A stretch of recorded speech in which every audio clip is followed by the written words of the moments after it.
Hello and welcome to the Monday Futures Market Outlook for February 21st, 2012. This is Patrick Serezna. For those of you that have not had the opportunity to try out eMiniSource.com's trading room, 5-day complimentary memberships are available on the website. As always, we start off with a chart of the US dollar, and when we take a look at what's been happening, we had a little rally attempt last week, which brought in a few days of selling. We've suggested over and over again that while we're much bigger picture bullish the US dollar, we in the same regards believe that this consolidation could very well continue for the remainder of February and subsequently even into a chunk of March. Overall, we anticipate there to be a number of basing formations along these support lines.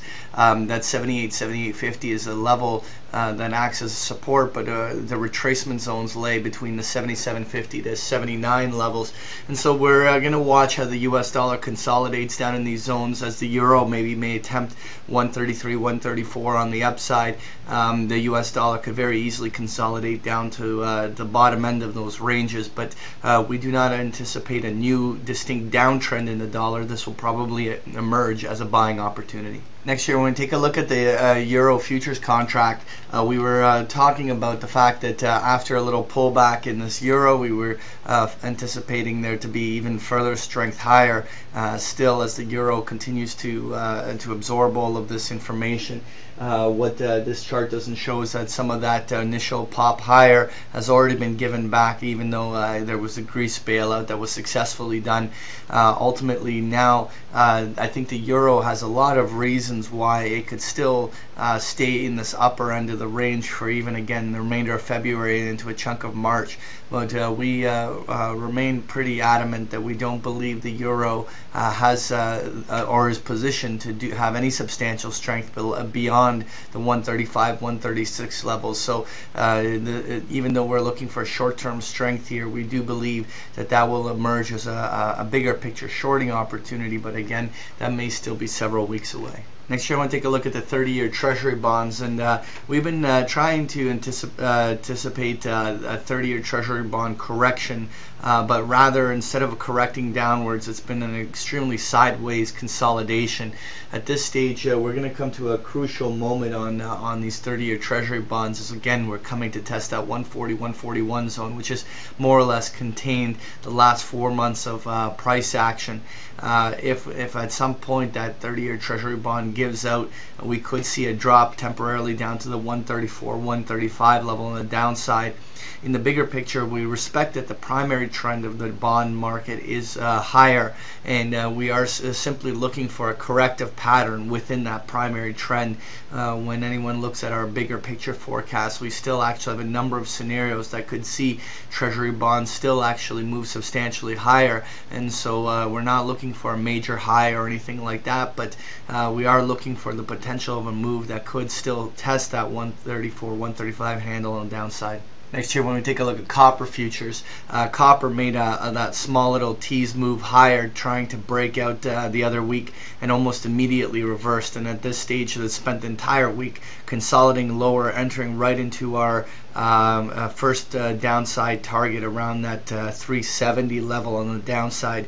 We still anticipate copper to continue to consolidate here, and eventually it more than likely will retest those highs again. So we may see copper again testing 390 to 395, probably going into the month of March. But we believe that some substantial highs in copper should start to develop along these zones, but we're not bearish copper yet, just simply don't think that there's a lot of upside in any short-term moves higher.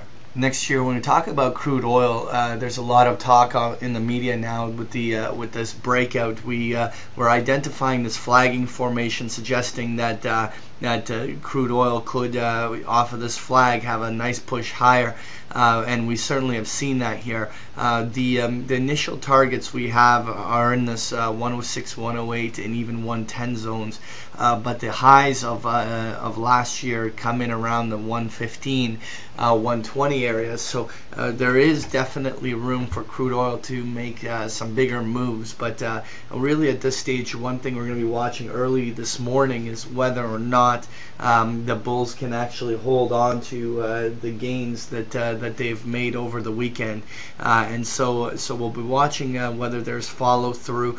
More than likely, we're going to be short-term profit takers into any further strength on the upside, and then we'll leave it open to see whether or not it could follow through to the highs of 2011.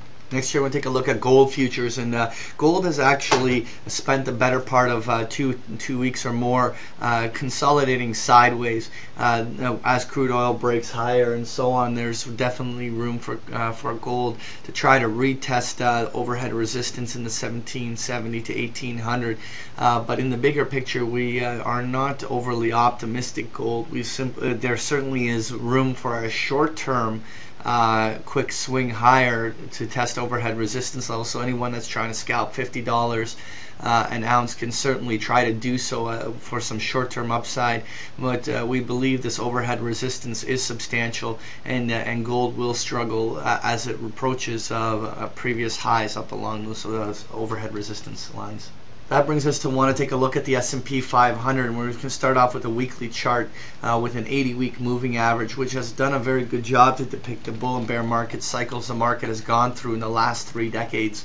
And when we look at what's happened in the last year, we've had a number of false starts on either direction, and with a moving average that is distinctly pointing higher.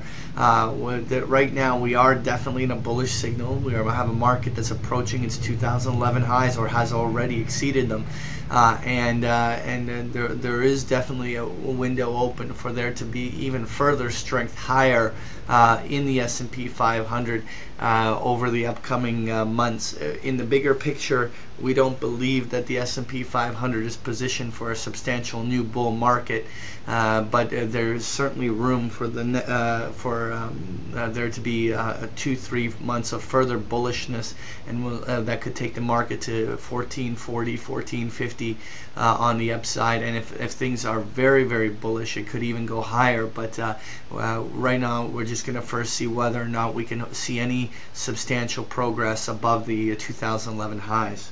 So when we take a look at that S&P 500 on the daily charts, we had definitely a push to the top end of that range. We've been drawing on the pattern that suggested that we are looking for some sort of a corrective pattern. Many of these corrections last about 5 to 10 trading sessions, and if, at least from the past, the S&P 500 pullbacks have been usually anywhere from 40 to even up to 80 S&P points during the pullback. So that would be targeting zones in the 1320 to even 1280 zones on the downside of the S&P. But in the bigger picture, that will more than likely emerge as a buying opportunity still for what a stock market should relatively stay bullish into that March and April cycle. The market correction does not necessarily have to always begin right away. There's definitely room that even for the remainder of this week and going into even next week, there could be a lot of false starts and choppy price action. And a market correction usually needs a trigger, and if there's no trigger, then the market tends to be very heavy, where rallies are distributed but there's no real selling momentum. So just because we're saying that the market is ripe for one of these corrections, it doesn't necessarily mean that this week will bring it, but we think that the risk reward of trying to be long this market without first waiting for a correction is poor. Very quickly looking at our key intermarket observations, right now in the short term, because of the dollar already being at the bottom end of the ranges, we are far more neutral and long-term bullish on that, but there's definitely, in the point of being neutral, suggesting that there is room for the dollar still to temporarily weaken and stay within this range and go to the bottom of the range and top of the range in that kind of a fashion for even another month or so. In the same regards, we are relatively neutral commodities on the short term. Just we don't believe, let's say, copper will have any big sell-off, or even gold or anything like that. And there's definitely room for things like crude oil to strengthen on the short term. But in the bigger picture, we are relatively bearish commodities. We just believe that this move has to sort of finish playing out, and therefore on the short term we're not positioned that way. We have a short-term bias looking for these bonds to correct, but we are longer-term bullish these bonds, and we remain relatively neutral to stock market. We don't believe at this juncture this market is positioned to have a substantial crash immediately, or even not necessarily even on the longer term, but there definitely is room on the short term for there to be a pullback, but we are not bearish by any means at this moment. That was your Monday futures market outlook. Thank you for joining me.